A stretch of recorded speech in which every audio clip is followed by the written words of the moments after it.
Hello, am I audible?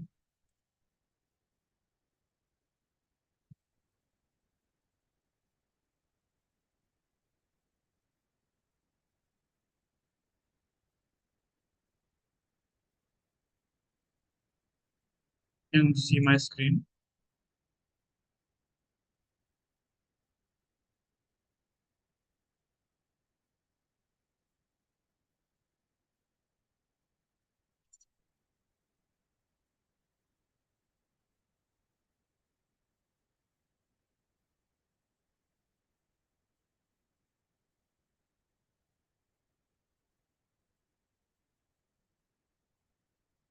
So, for the last working day, we discussed from lab 1 to lab 4. So, you must have remembered that experiment 1, that was an SIT. What it was actually,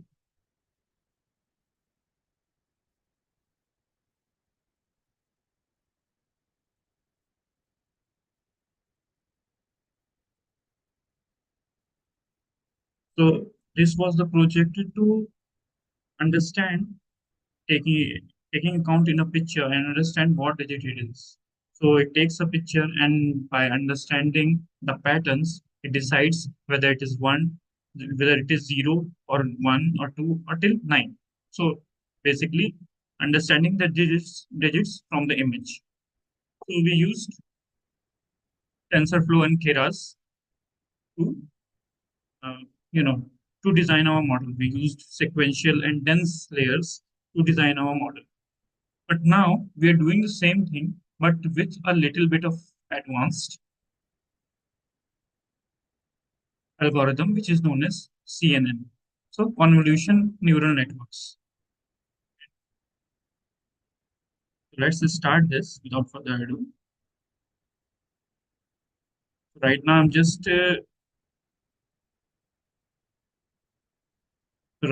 just importing the data set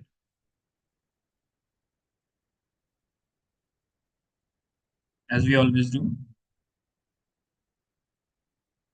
So only when we are creating the neural network, that will be different. Rest all will be same.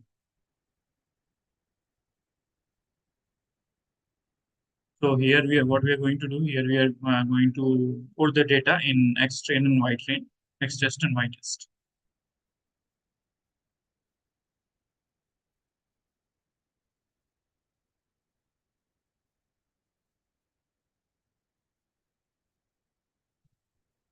So the data is loaded. So just to give you an understanding what data is, so printing this and printing also the length of it.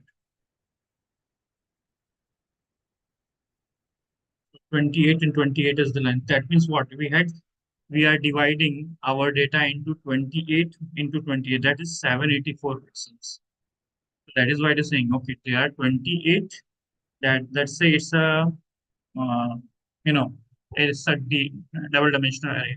So there are 28 elements in that array, which are the list. 28 lists, the arrays in that array. Just I'm going to call it a list. So there are 28 lists in that double dimensional list, and in that list there are 28 elements. So 28 into 28, making that will represent all the pixels. So we are dividing our data into 784 pixels per image. Okay. So I'm just going to comment this, and I'm going to print one of the images, the representation of one of the images.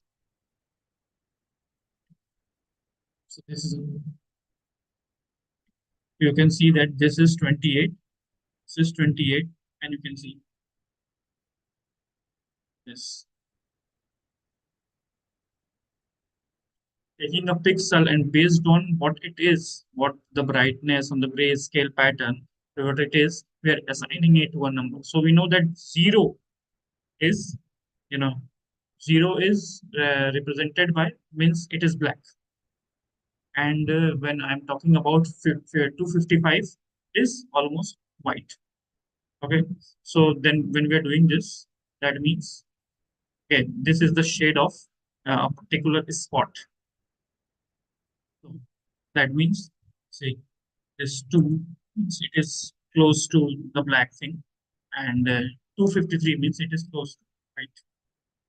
Most.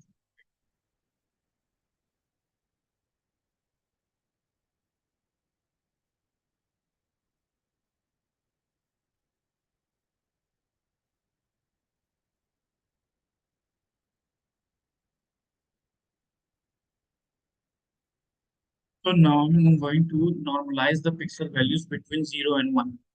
Now, if we don't normalize it, normalizing means what? I'm making all this between 0 and 1. If I don't do that, then my machine will understand what my machine will understand is okay, this particular value is 253, then it is more important. I should consider that. And if something is low as 0 or as low as 1 or 2 or 3, it is not as important. So that is how machine will understand. So rather than doing that, we are going rather than compromising with that, we are going to what we are going to do. We are going to normalize every value. When we normalize every value, all those elements will be all those 253 and all this will be in the range of 0 to 1. So here you're seeing this, and what I'm going to do, let me run this. Going to do is extreme. I'm going to write the same thing.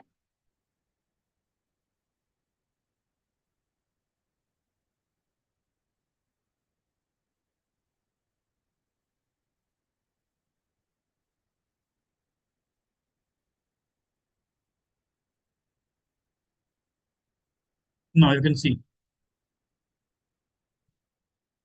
all these values are between 0 to 1.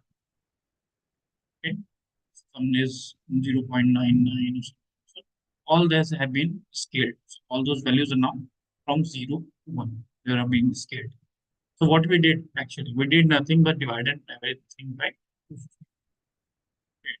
So that is how we are going to get the values from 0 and nothing else.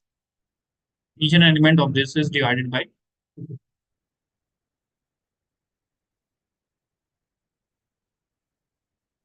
All is um,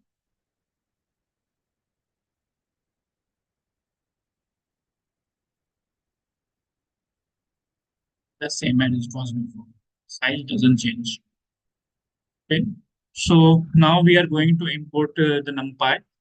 See, because every time when we have to use some mathematical equation, it is done by the NumPy, and we are importing it as NP. Now we are going to reshape our data. We are going to, reshape our data, and we are actually going to expand one dimension of it. So it is just printing the length of extreme. What I'm going to do is let me print this.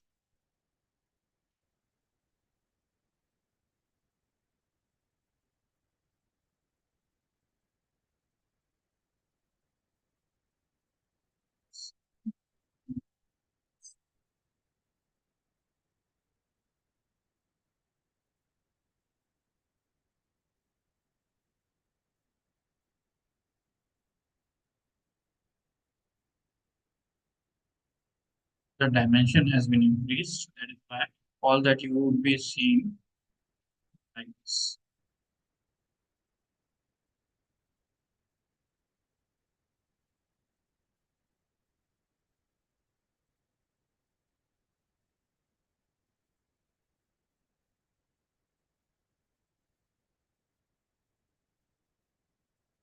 So any confusion so far? You know, any questions? You can unmute yourself and ask.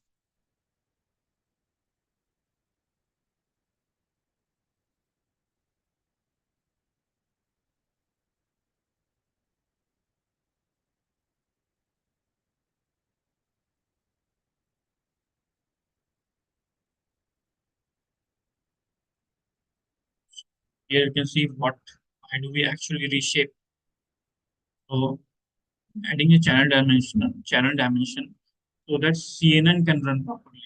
So neural network actually needs one more dimension. Without it, the model will give error. Okay, because it won't be able to read the data correctly. Why? Because see, when we are adding one dimension, means we are adding one frame. Okay, let's say you have a book, and all these books or all the pages of the book are, you can say it is scattered everywhere. But then you take one folder and put all those pages and you put them in a frame. That means, okay, that is at one place. Those are things that are at one place. Okay, that is how we are actually creating a dimension, means expanding a dimension. Okay,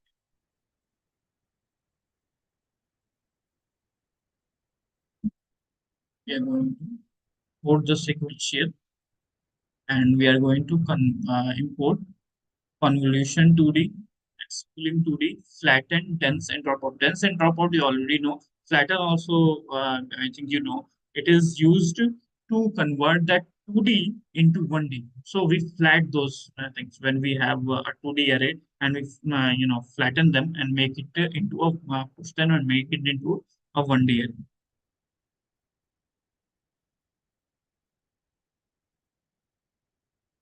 And I'm saying 1D array, that means the array of 1D. The array of one dimension arrays, list of one dimension arrays. I'm going to run this. When I'm going to run this,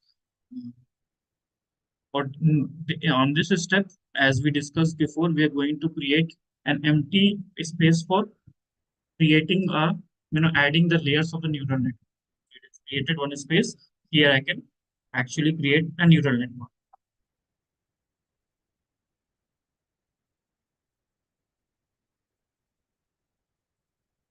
So what happens in this? First is the input layer, and that input layer also contains,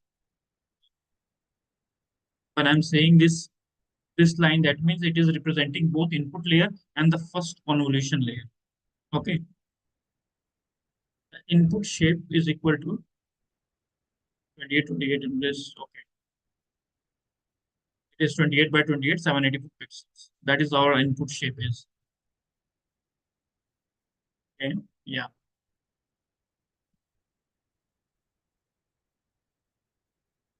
So every one of us understand what the input is. So all those inputs are actually represented by 28 into 28 matrix. Okay. And we expanded the dimension that you might can see one. Okay. Now our input is to be fed to that convolution layer. Okay, to the model. So now this model has 32 filters or kernels. You can say 32 filters.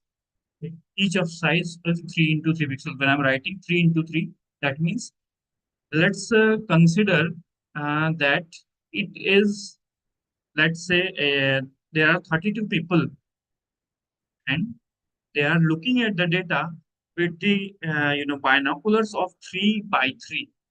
Okay, there are 32 people. They are looking at the data with the binoculars of 3 by 3. So convolution, if it performs, what it does it do? It is extracting feature from the input images, and it is, let's say, you can say it is zooming in into the image, and it is extracting information from it. Okay, you already know that we are using that ReLU function, rectilinear unit function, this ReLU activation function. Why we use this? To tackle non-linearity. Now, our if we don't use ReLU activation function, then non-linear data, it is very difficult to fetch the non-linear data. So that is why we use ReLU activation function. So that is one thing. So let's say this is the first layer. So what it is going to do? It is taking the extracting the features from the image by each of size 3 into 3 pixels. Okay, so 32 filters. Right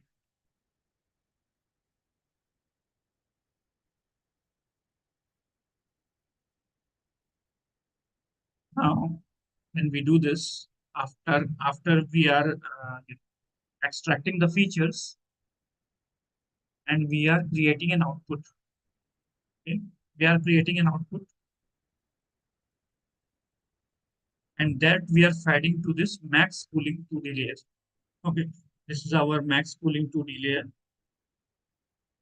Again, this 2 by 2 size, that means this is a window size of 2 into 2 pixels.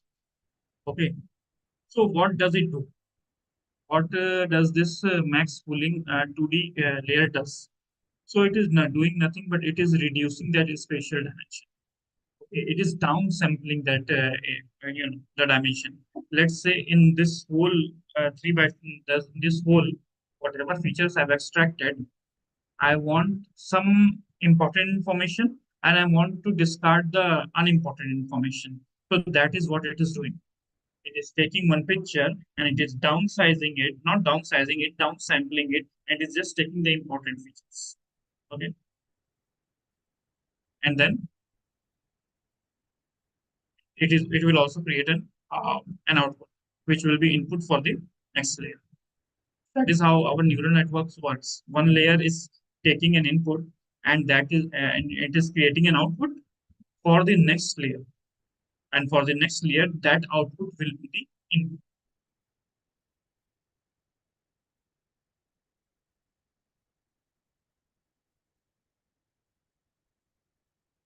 Okay. So the maximum selects the maximum value. So since it is a numerical form, it will always be. So it will take the maximum value within each window and it will return.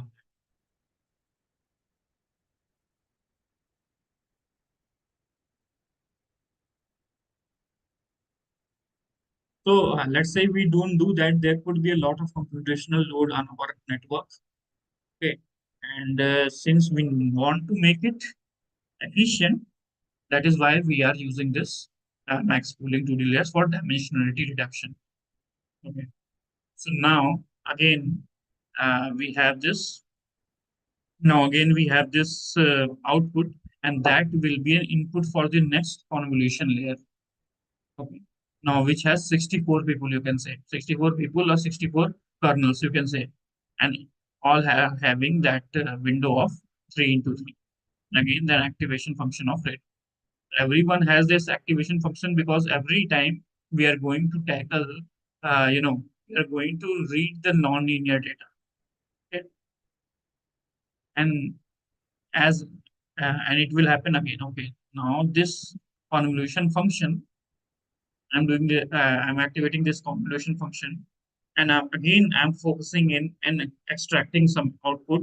Okay, and again whatever output that I have generated, and I will feed it to the next max pooling layer, and again with dimensionality reduction, it will it will take the important features and it will reject the unimportant features, and it will create an output again for the next convolution layer.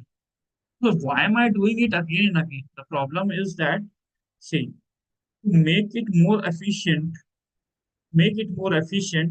I'm doing it again and again so that my model is more and more accurate.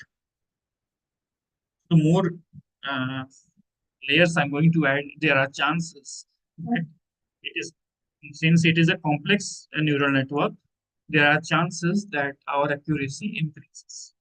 Okay,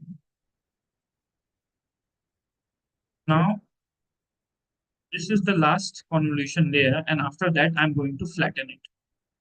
Now, if I want, I can add one more set of this. If I do that, there might be a chance of there might be a chance that it will be more accurate. Okay. But since I have an idea that okay, already I was getting accuracy of around 97 or 96%, I don't need it. Okay, that is why I'm not doing it. If I want, I can do it. If I'm getting, let's say, even after this, I'm getting an accuracy of 80% or something, there might be a chance that adding this convolution layers, it learns more patterns. So after this, we are going to use this flatten. We use no why we use flatten. So why we use flatten is to convert that 2D feature maps into 1D array. The 3D feature maps that are generated by that convolution layer are now flattened into 1D vector. Okay, so now all those are being flattened into 1D vector, so that we have a special relationship between features. So now, since it is easier for us to understand the 1D array, actually for the dense, actually for this, the dense layer, it is easier for the dense layer to understand 1D array. I am flattening it so that this dense array would get, sorry, dense layer would get a proper input. Okay. Now again, I'm running this dense layer, and I'm to read that non-linear data. I'm again, using this activation function, and then I'm using this dropout layer with probability 0.5. So there are 50% of the neurons is probably going to drop. For every neuron, there is a probability of 50% to be dropped. Okay. Now you can see this model dot add dense 10 activation softmax.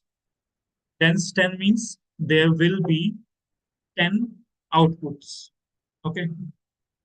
Will be 10 outputs. And every one of those outputs will be a probability.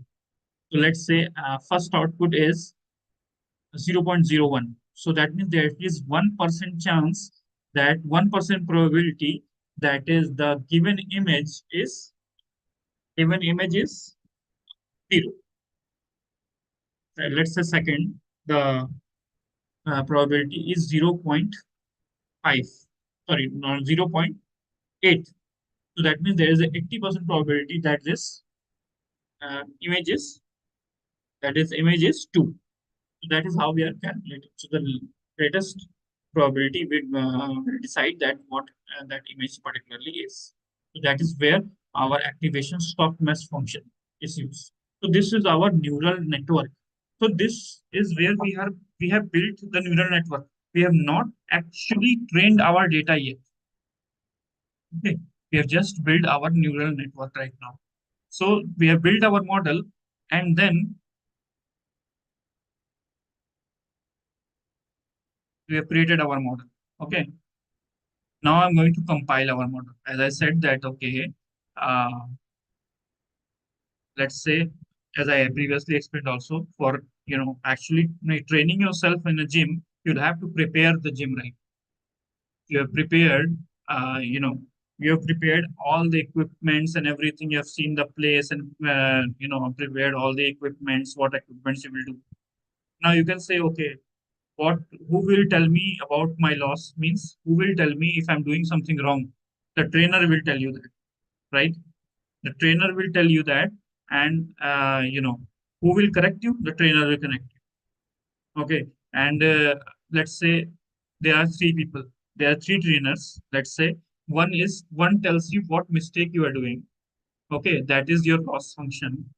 One tells you, okay, what to do now, how you have to correct it. Okay, that is optimizer add-on. And there's a third trainer who actually just silently records whatever your accuracy is, how well you are doing. That is what the third trainer will record. So there are three trainers. One is optimizer, one it is the loss function, and one it is metrics. That will calculate your accuracy. Okay. So this is means everything is ready now. Now it is ready. This is ready to train. Now we are ready to train. Okay, we have three trainers to take care of whatever mistake we do.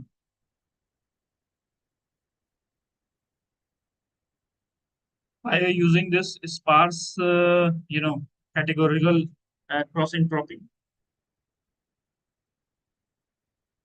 Now you must remember that in this, what we used to do, we are supposed to compile this categorical cross entropy, right? But the thing is, before that, we were supposed to do what? We are supposed to hot encode our target variables. We're not doing that in here. We are using integers, right? So that is why I'm taking a sparse categorical cross entropy. So one hot encoding you didn't see in this. The reason I'm not converting it into all those labels into one hot encoded vector. If I do, then I'll have to use theoretical cross entropy. But right now, since I have that as integers, then that is why I'm not using a categorical cross entropy, but sparse categorical cross entropy. Okay. So now I'm only taking epochs 4. The reason behind that is it's supposed to epochs 10. The reason behind it is taking a lot of time. So I will even decrease this. Going to make it epochs 3. So in one epochs, the whole data will be fed to the neural network. Now this you see this batch size 128 and you see this 469. 469 to 128 will be close to 60,000 or something. Yeah. So it will be close to 60,000 something, and that is what our data size is. Our data size is 60,000. Now, if I change this, make it 100 or something, so that is how our data, that will be 600. So let me make it, I'm going to make it 100.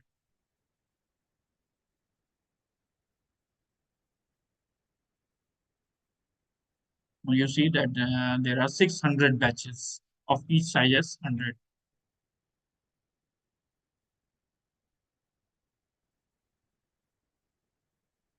Every time you're seeing this as increasing, that means one batch is fed and is calculating it and it is producing a particular accuracy.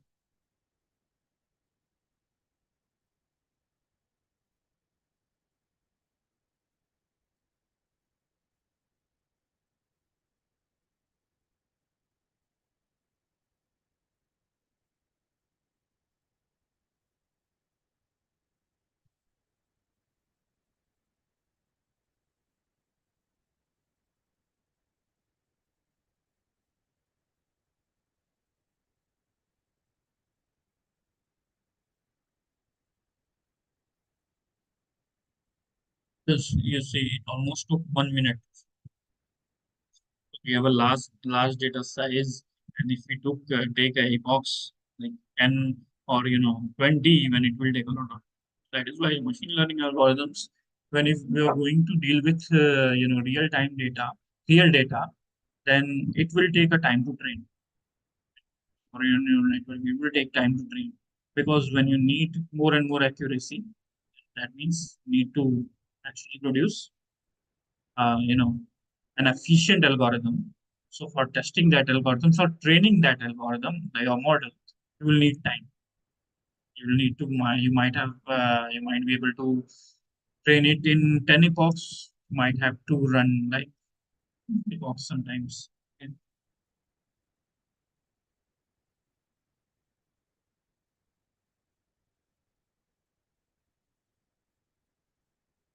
So every time the machine is learning and improving.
Training is done. Now I'm just going to evaluate.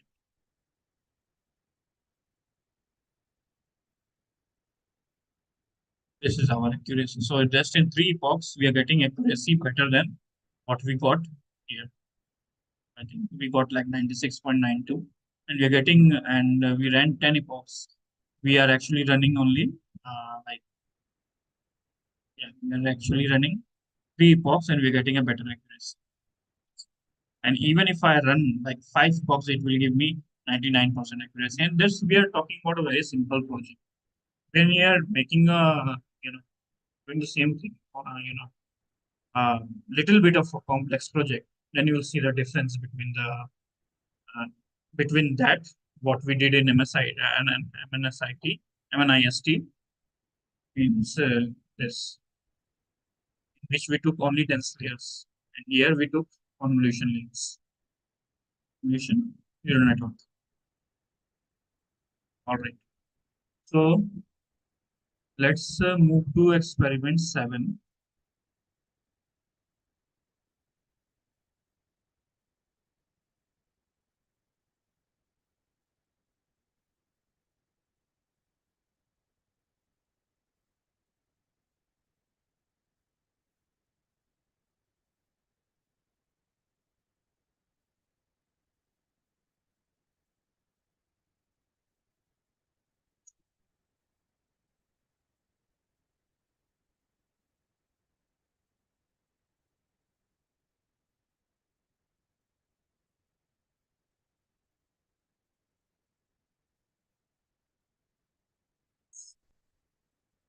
So this is our experiment 7. What it actually wants, that if I give one photo, give a one photo to this model, it should understand what is the, what is the category of that animal, and what are the species, what are the percentage of the species it can be classified into. Okay, so it will be classified into three different categories. The probability of it will be a probability of it. Let's say there's a dog, and I'm saying there's a cat, so it will display. So it will display what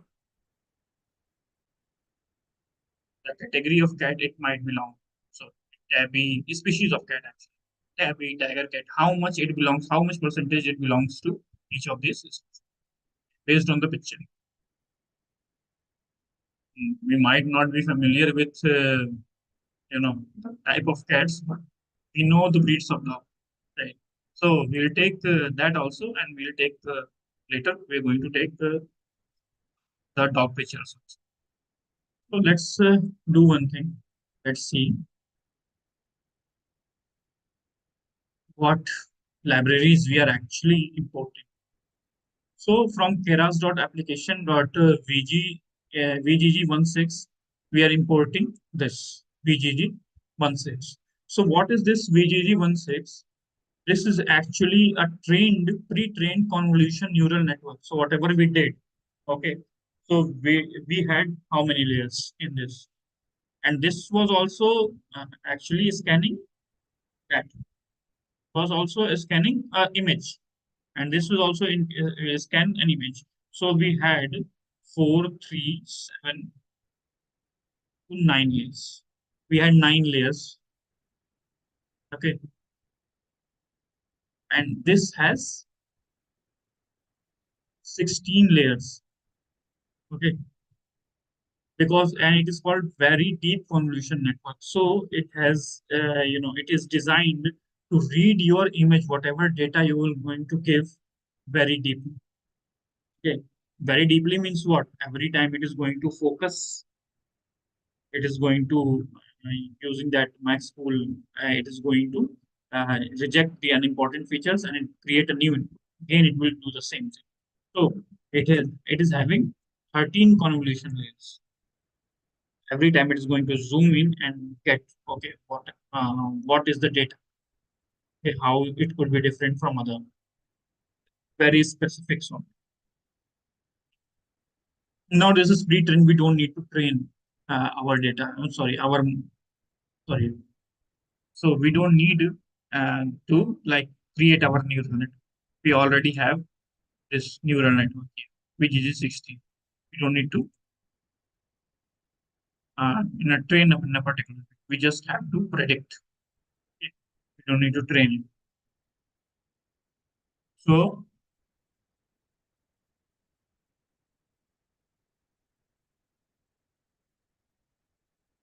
import these libraries.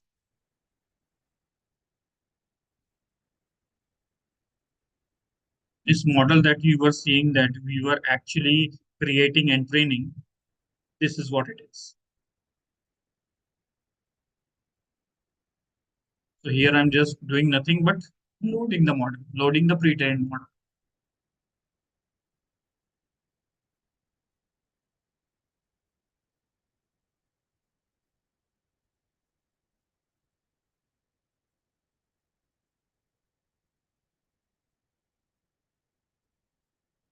Okay. Now I have pre-trained model.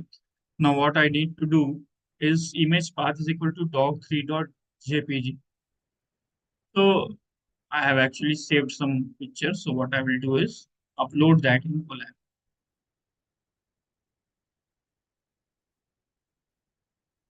So take this,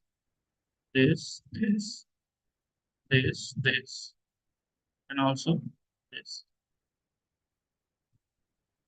I'm going to upload all those in the Colab. So first, let's scan.jpg. Okay. So whatever I'm doing, whatever image I'm getting, it can be in various sizes. Okay. Now I can go to the internet, and then what I will do, I will download it, and then I will go to my paint, and I will make it of a target size 224 by 20, 224. So instead of that, what we are doing here is we are making our whatever size it might be. I'm adjusting it into 224 into 224. Okay, this is our target size, and this is where I'm going to this in IMG. I'm going to store this image. Uh, let's okay. Now here,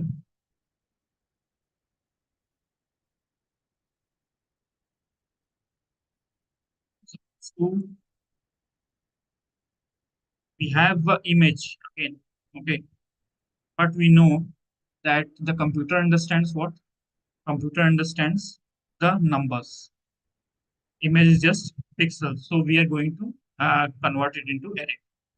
And then we are going to expand the dimensions, what we already did. Okay. This is clear. And what is this here? X is equal to pre-process input.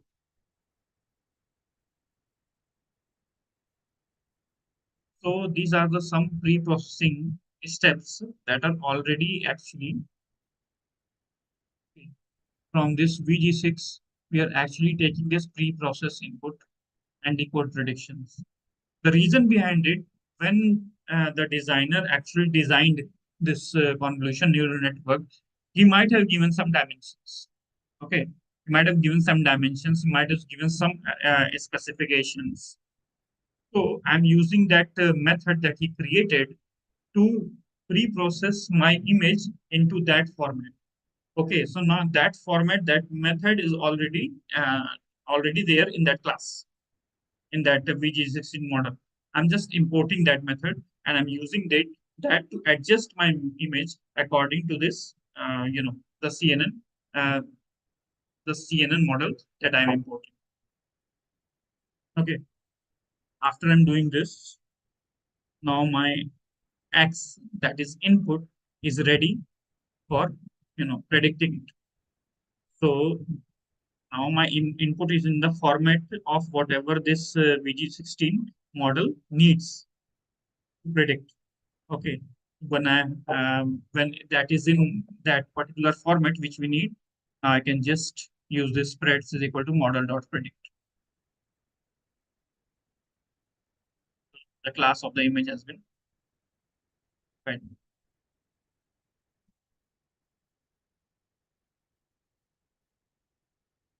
This is how we are. So whatever is between the pred, it would be in some code.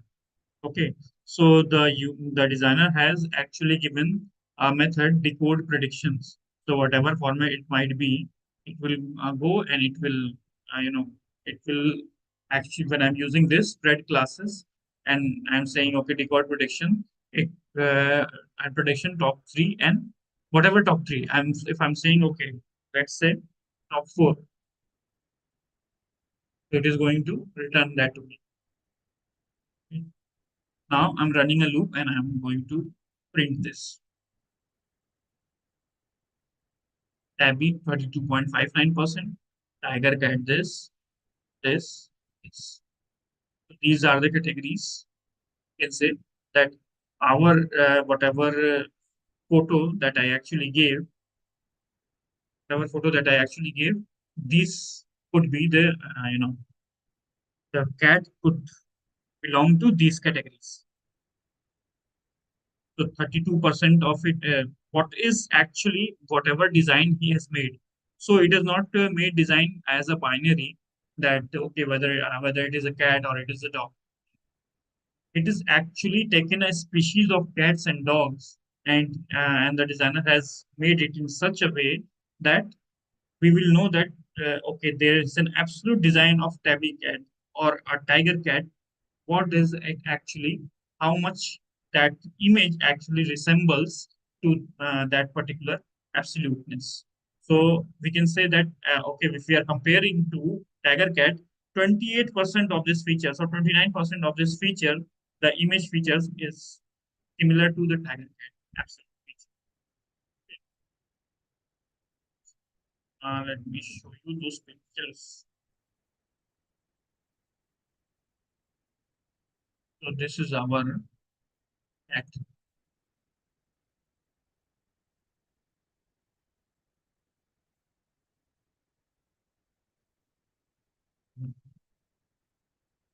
This is cat one. Let me show you this. So what I'm going to do is writing cat one in this, and things need to restart again and again the whole thing. What I'm going to do, I'm going to go to the runtime and I'm going to restart session and run on.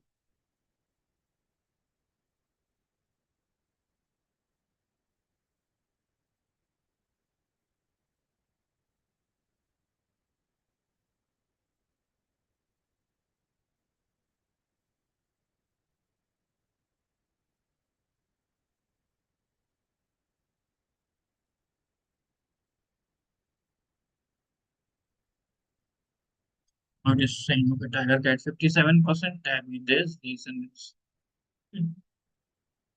And write this. This is the image that we were processing. Now this is the third image.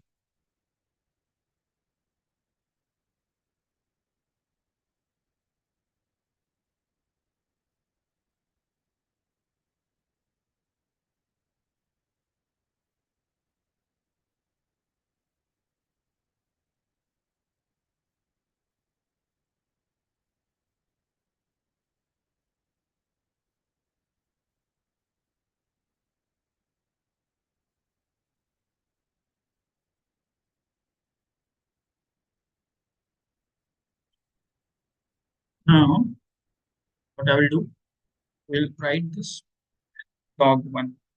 Okay. Let me show you dog one first. First of all, see this. Egyptian cat this, and this. This is the top species. So, our image. I'll show you this.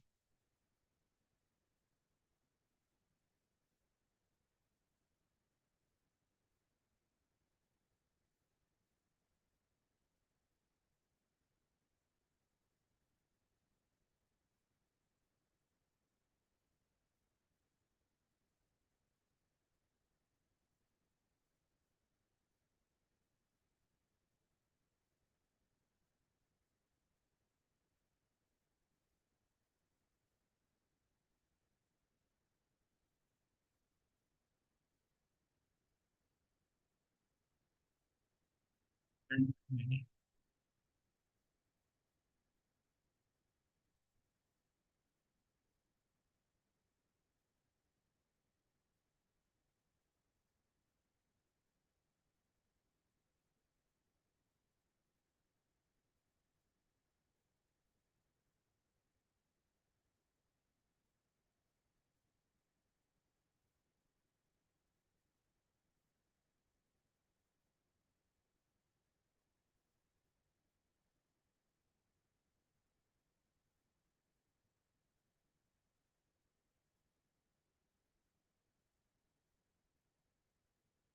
problem with that. Happened. Um,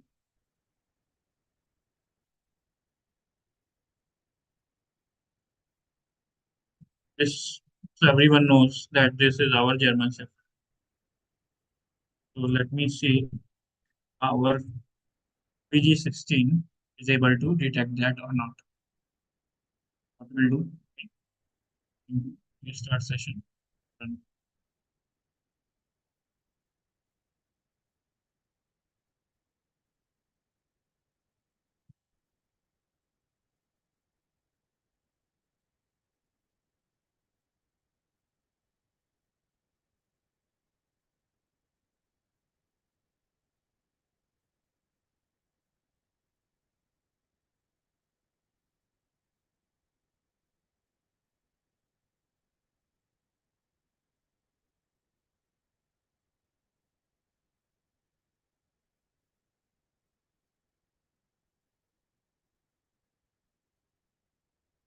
So 99.65% it is saying that it is German Shepherd.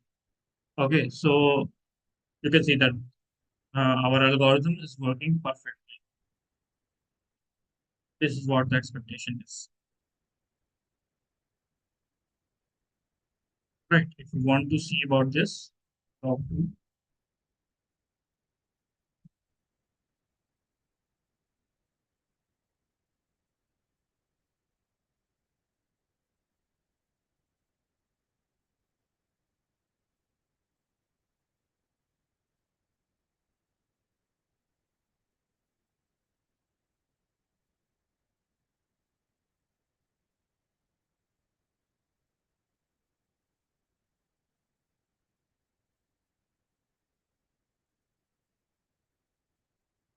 99.88%. That is German Shepherd. So what was talk to? Let me show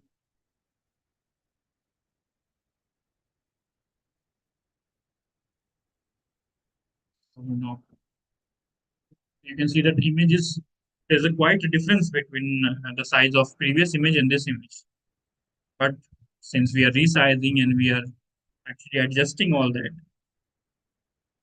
will give equal result. So no matter the background and anything, it is giving us quite a good result. Okay, that means our whatever this convolution layers is, they are working and learning the images perfectly, and they are producing a result.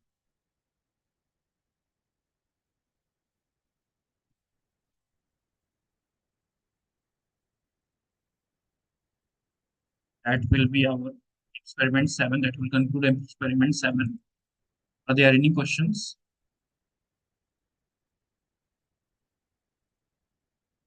If that doesn't know, I think we can move on to the next. So the next is not much actually. We already did it once. So that is one hot encoding of words or characters. Let's say you have a particular word per sentence. What you want is to one hot encode it. That means you want to create it, create an array of 0, 0, and 1 ones, so that you can understand, so the machine can understand. So we have understood what is the use of that one hot encoding. We are going to what we do actually. We make categories in the form of vectors. Okay, so you already know what is the importance of this. Let's get to it. So there are two problems. One by one, we are going to get it. Okay. So from TensorFlow.preprocessing text, we are going to import one hot. And this is the list of words we are going to process through.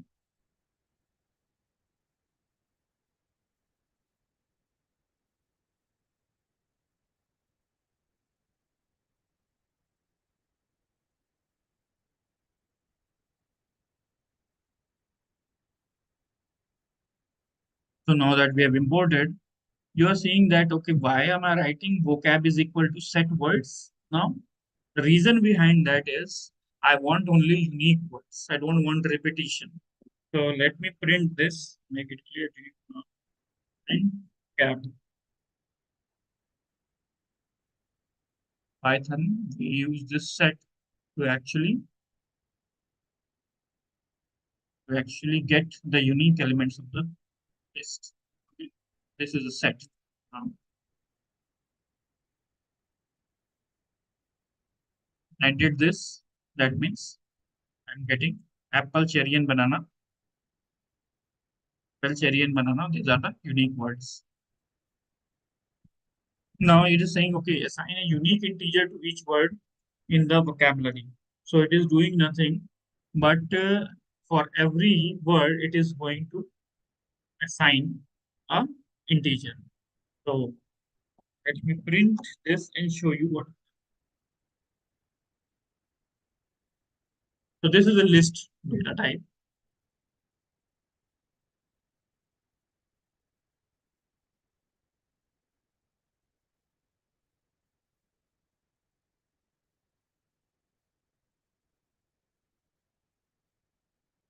Yeah.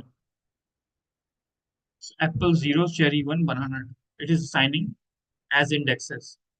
So it is iterating through this vocab and it's assigning, okay, this is at the position 0, this is as a cherry as a position 1, and banana as the position 2. So it is just keeping them as integers. Okay. And what is this data type? This is dictionary. Okay.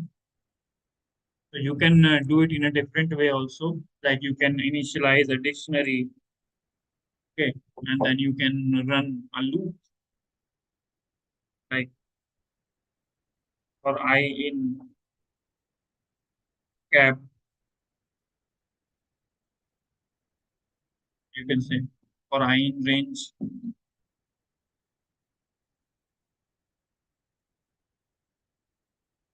length of vocab,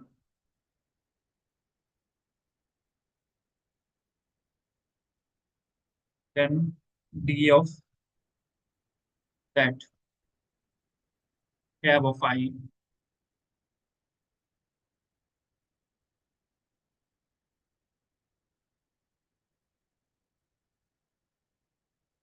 equal to I. Okay, that is what it is doing.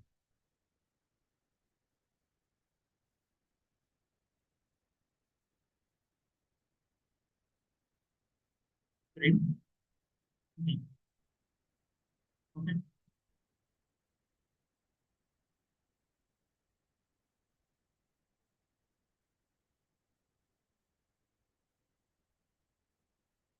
just commenting that.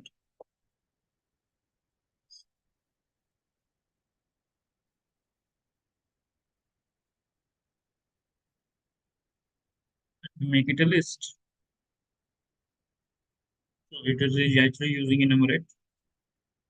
I'm going to do is make this vocab a list. Tab, you know, this is a set actually.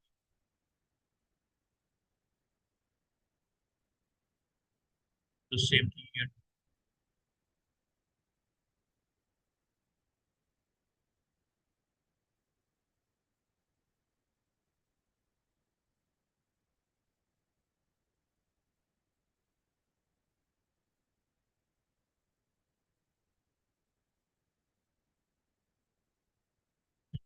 Not take it like X. Stop vocab.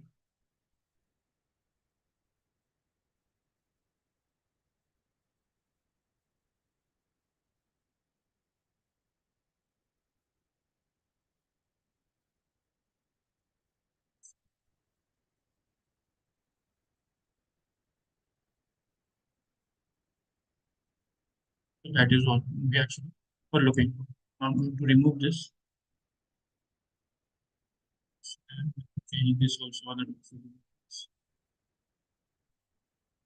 Oh,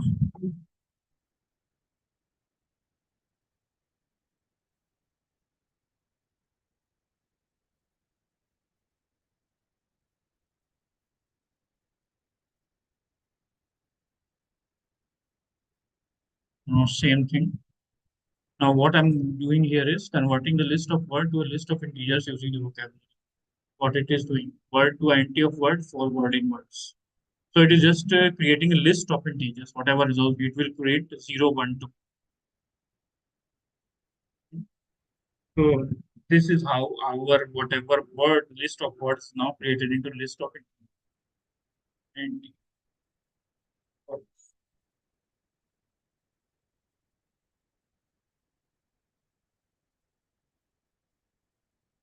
now we have this 0, 2, 1, 0, 1, 2, 0. Why we have it like this? Apple is for 0, banana 2, cherry 1. So whatever was associated, that is what we are getting. Okay. Word in word, it is taking the original list. So here now our whole list is now converted into a list of integers. So first we had a list of words, now it is converted into a list of integers. Now this is where we are going to perform the import. Okay. And for that we imported this one hot. So right now we are taking this empty list. Next, we are going to iterate this for int word in int words. Then we are going to create a we are going to create a list of zeros. Okay, with the size of length of vocab. Means if there are three unique words, that means three. Okay. Now what one hot word of int word is equal to one. What is int word again? Zero or two or one, whatever. So what I'm doing is that if at this index,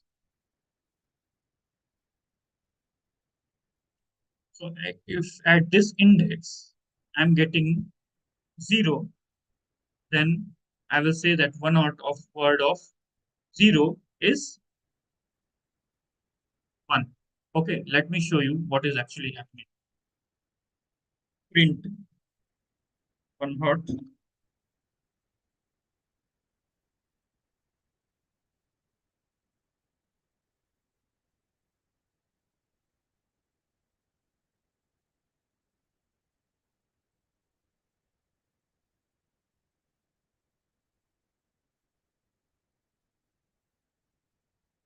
First before changing it, then after changing, when we are assigning this at this index, what happens? Okay, so I'm just printing for one iteration, so I'm just writing break statement. So first of all, it is 1 1 0 0 0, right? It created one hot word, means a list of zeros. Then I said that okay, one hot word of int word, that is what is int word? Zero. Okay, so that is the list in this list. That is what it is, right? So it is saying, okay, at the zeroth index, I want one. So it is saying, okay, one not word of my antword is equal to one, print one outward. So this is the final matrix. Sorry, this is the final list associated with this one, which was Apple. Okay, I'm not going to break it. Let me show you what. So again, it is getting 0 0 0. So what I'm going to do, I'm going to remove these zeros. That is pretty understandable for now. 1 0 0 0 0 1 1 0 So you can see that this and this is same. Why? Because apple and apple is same.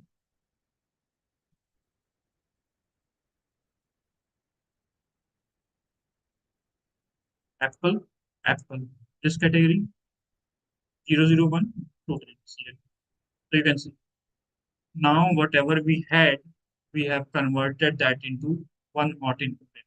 One hot encoded. This is our sequence. Now there's a problem too. And here we don't have a list, but we have an input string. And we have to create that into one hot encoded vector. So previously we actually got a list and we converted that into a one hot coded vector. coded vector. Now we are getting a string. Okay. So that is not the same thing because one iteration of a string now is one character. So in Python, we call that one character also as a string. But for sake of your understanding, I'm saying it as one character. First of all, what we will do is take the unique characters. Now, since I'm actually removing this space, let's keep it. Okay. Space is also correct. Remember that. Okay. So every time when I'm printing this,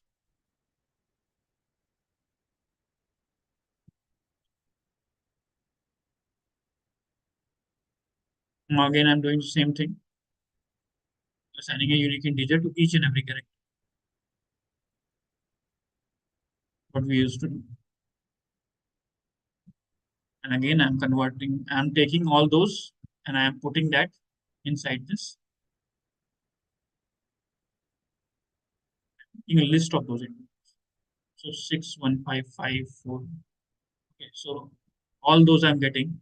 Since I'm iterating through this hello world, so whatever will be the code for H, it will come here.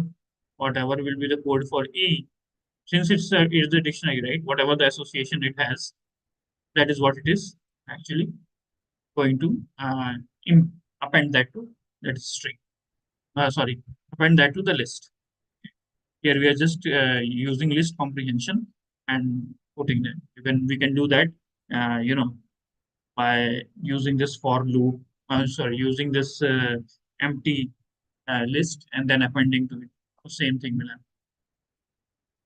Okay. Again, we're going to do the same thing, taking this as one not else as an empty list.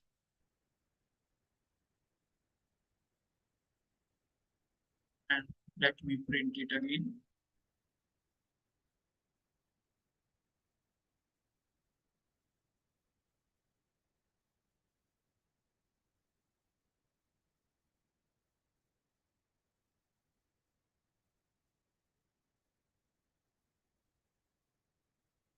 Now, see now that it is printing in the size of 8. Why it is printing a size of 8?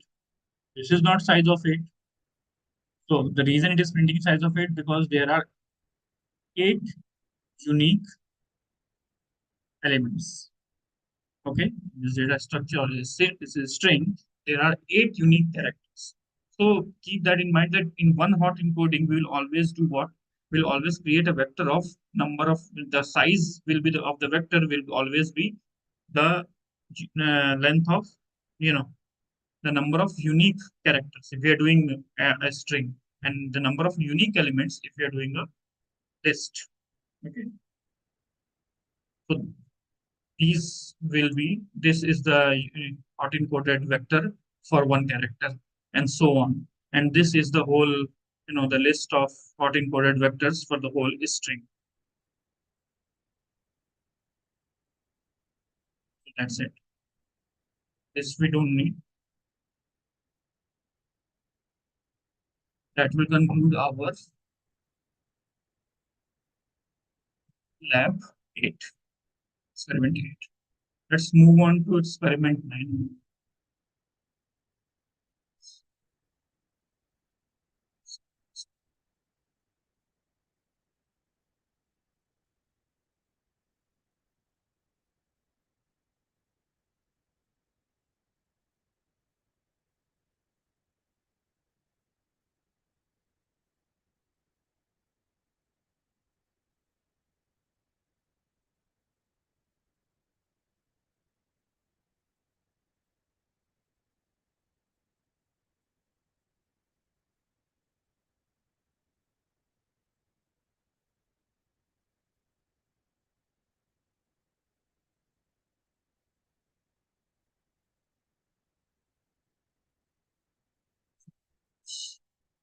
IMDb.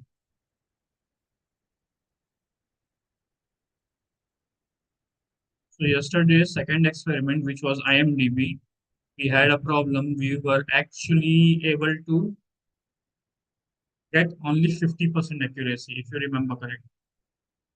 I don't know if it is right now. It is showing, yeah. So it we got only 50%. That means our algorithm, what we wrote was might be conceptually right, but it was not enough. So now what we are going to do is we are going to use embedding for the same problem. It is actually, you can say it's a part of natural language processing. So as used to do before, we are going to import a data set of, and then we're going to import this paired sequences. And the sequential is again used to create a base for the neural network. And then we are importing dense, flatten, and embedding. So dense, flatten, we already discussed. And there is one more embedding.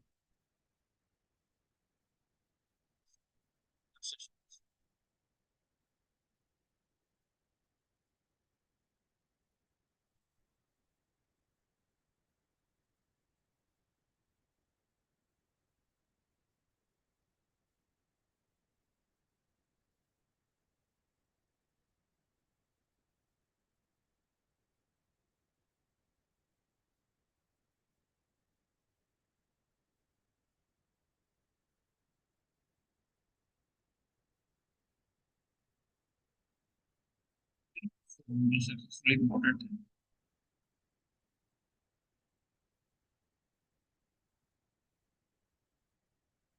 So what actually embedding does is tries to understand not just the word, but the pattern where it is being occurred. Okay. So let's say, and also the synonym, the meaning of it. So if I'm talking about, let's say, those words like happy and joyful, they will be more closer to each other than they are from sad or angry. Okay. So that is what is called semantic understanding.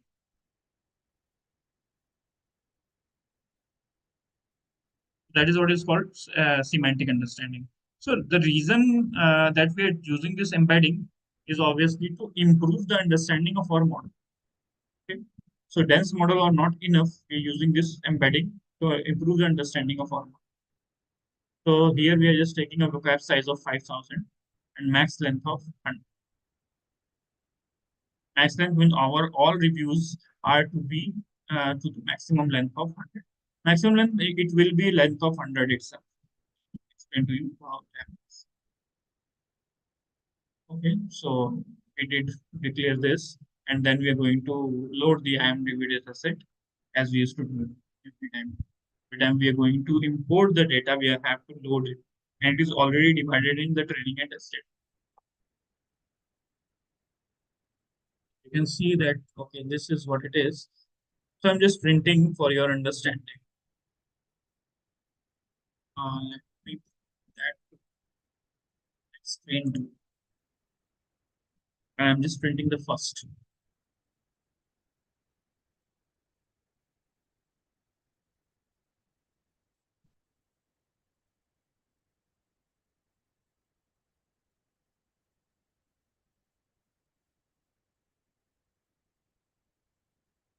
So here I'm printing a first line, I'm printing the length of it, and means the length of the review. And this in this I'm printing one review view. Whatever the review we have, we are printing. Okay, let's get into this. And let's see what we are getting. So when we check out this, so this you're not going to read. I'm just going to.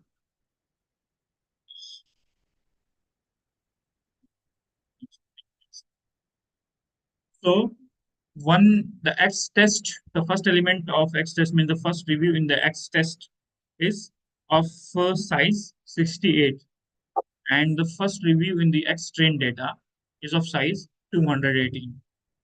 Okay, and these are the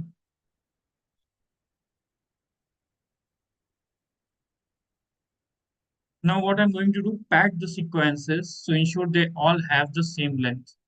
Now for our convenience, for the convenience of our model, we are going to convert all the, you know, all the reviews into one size, 100, because we have taken that max length 100. So let's say I have only 68 words here. How am I going to get 32 more words? So it is nothing. Just we are going to introduce spaces. Okay. We are going to introduce 32 spaces. That's how we get 100 characters. Okay. So now, what about 280? Already has. So how to select 100 canvas? How does it get the size of 100? So what is going to do is it's going to take the first 100. Okay. It's just going to take the first 100 and it's going to ignore the rest.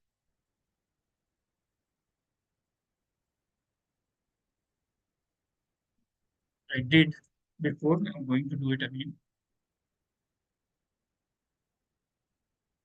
Right this, but if it is required, I will do it. So let's see. Did our pad sequence. So how did we get these pad sequences? We actually imported the flow.keras preprocessing.c. Did it work? Yes. Now you can see, okay, both are of the size 100. Okay, let's print and get a better idea.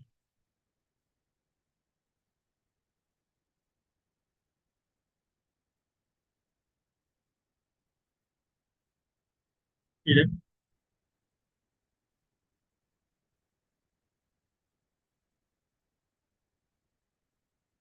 So why it is doing this actually? This is a list. Okay, this is a list inside this list.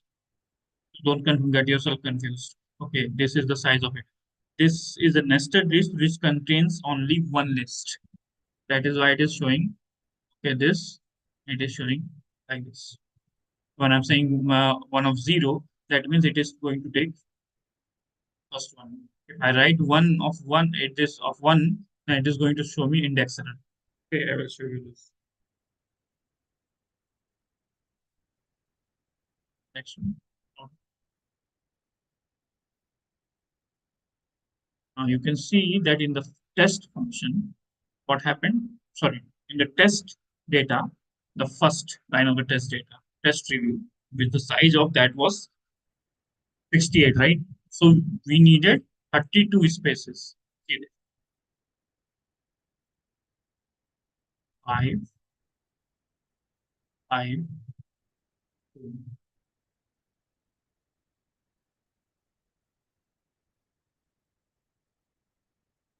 that is 14, 14, 48, and 1 more 4, that is 30. So spaces are designated as 0. So that's how we got it. That's how we are making it size. And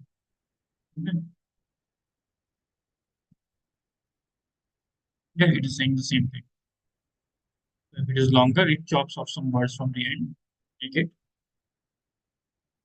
So let's define the embedding dimension. So embedding dimension means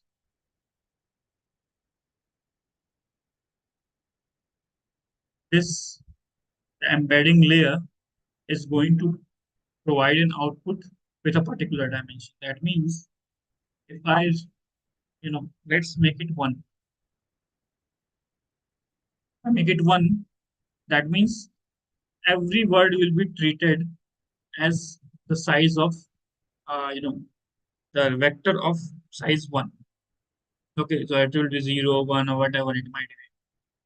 But if I take 50, that means it has too many dimensions. Now, every word can be actually understood well because it has multiple dimensions now. Now, it can be understood based on that pattern, whatever pattern it might have. It can you can make do with 10 because it is not a very complex project, so you can make do with 10. So the vector of size 10, vector of size 50 means enough dimensions to understand. So the more complex your project is, it needs to be, the word needs to be have more dimensions. So 50 is actually a pretty good dimension. So every word will be will have 50 dimensions. So we already understand this. This we actually declared. Now we are going to define our model architecture. So the neural network we are building. So this is where we are going to build the base of our neural. Okay. This we did. Now what we are going to do? First, we are going to add the embedding layer, and it will have that input layer, input and the embedding layer. So this embedding layer has input that of vocab size, means input dimensions 5000, output dimensions, embedding dimensions, whatever that 50. Okay. Now input length is max length, that is 100. So 100 will only be treated as the input length. Okay.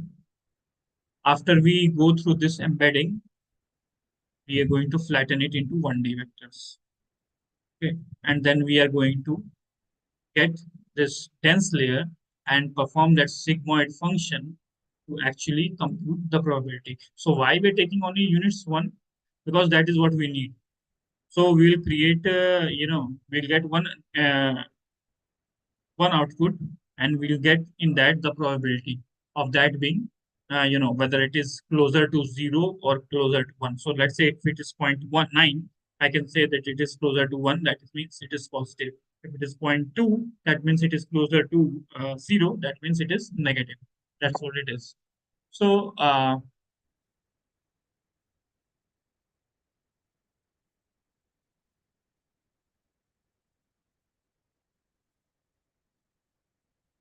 into this a little bit, what is actually happening. So So it just tells the input size just tells how many unique words it should expect as to see input. So it is not like it is getting 5,000 in. It is just telling, okay, how many unique words the model can get. Okay. So in this case, the work, no, it is 5,000. So, okay, there is only 5,000 unique words can be handled by this embedding layer. Now, this parameter that I'm setting as output dimension, that means it specifies the size of output vectors representing each word. In our case, it is so each word will be represented by dense vector of 50 numbers. Okay. So might be thinking, okay, what will one word, by to do that? So it can be a word of like 10 length 10. Okay. It can be a word of length 8, and it, might have some other features, distance, everything. So there's a lot of when we are actually making it and representing it with a dense vector of 50 numbers, in some projects it could be very helpful. Okay. Now this input length, we're taking it as max length, that means 100 words. Every one of them will be taken as 100 words.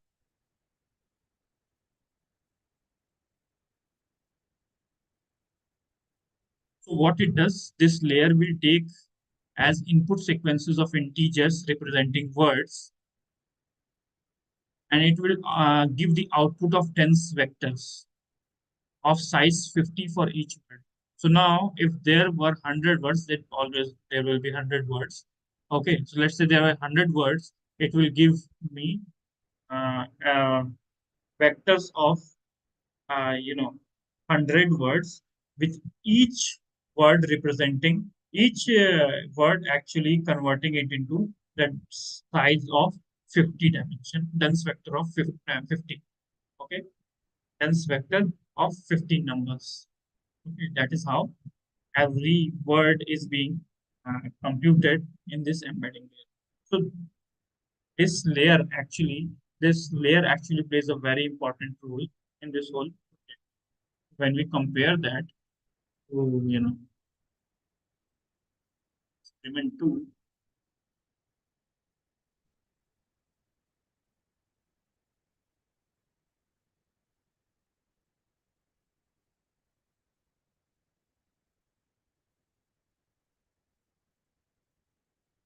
We just had dense layers in this.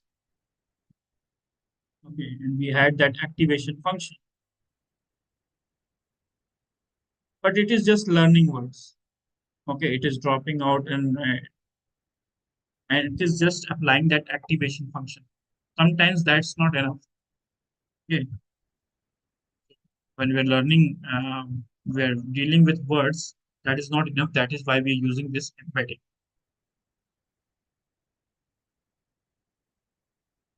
So here we are again compiling the model that's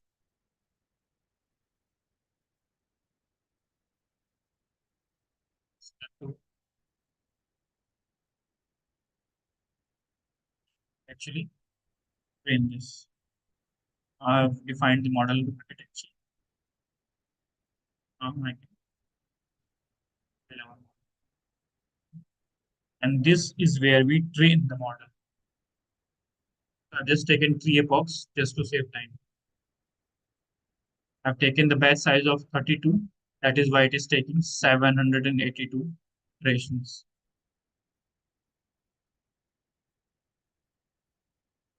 So in these 3 epochs only, you can see the level of accuracy we have improved. Now it is 84%, 85% accuracy.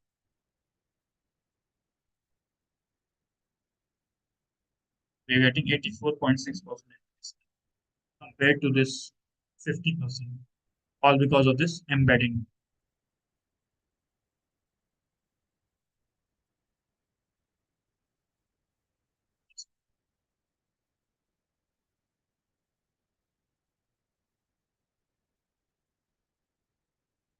There's a predefined.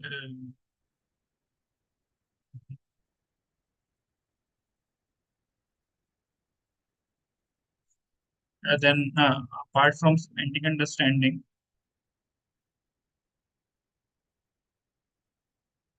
it's also responsible for dimensionality reduction. For learning. So, inside this embedding layer, there could be, really complex algorithms so that learning could be done in a proper way. So, obviously, when there is a dense vector and it has a size of 50, there is a lot to learn. There is a lot of differentiation between two words. Okay, there are two words and they are defined on. They are actually represented by 50 different 50 vectors. Sorry, size of 50 numbers. So to let's say happy and happen. Okay, happy and happen. So first four words are actually and same. First four letters are same, but now it is of size 5 and it is the last word and the last two words are different. So the differentiation when we are having this kind of similar words to differentiate those, this is where our dimensionality, this is where this 50 dimensions work.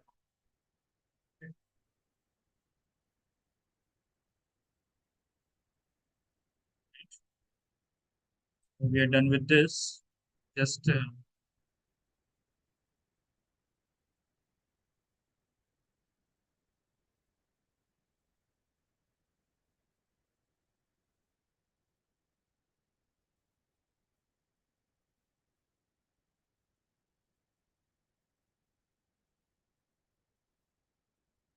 so recurrent neural network. Same problem we are going to do with recurrent neural network.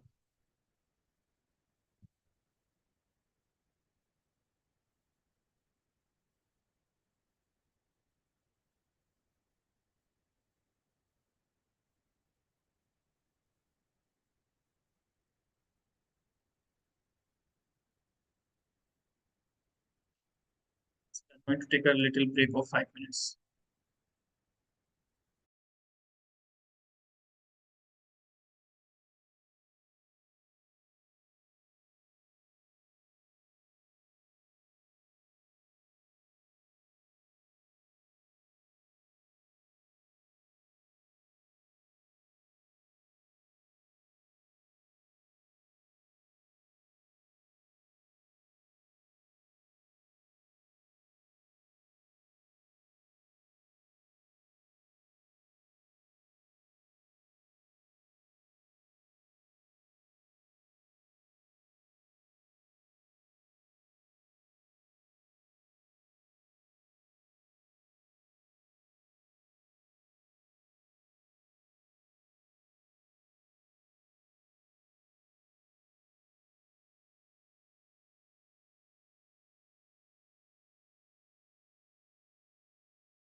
Hi guys, let's end this meeting today. So we have actually covered four labs, so two are remaining. So we'll do that tomorrow.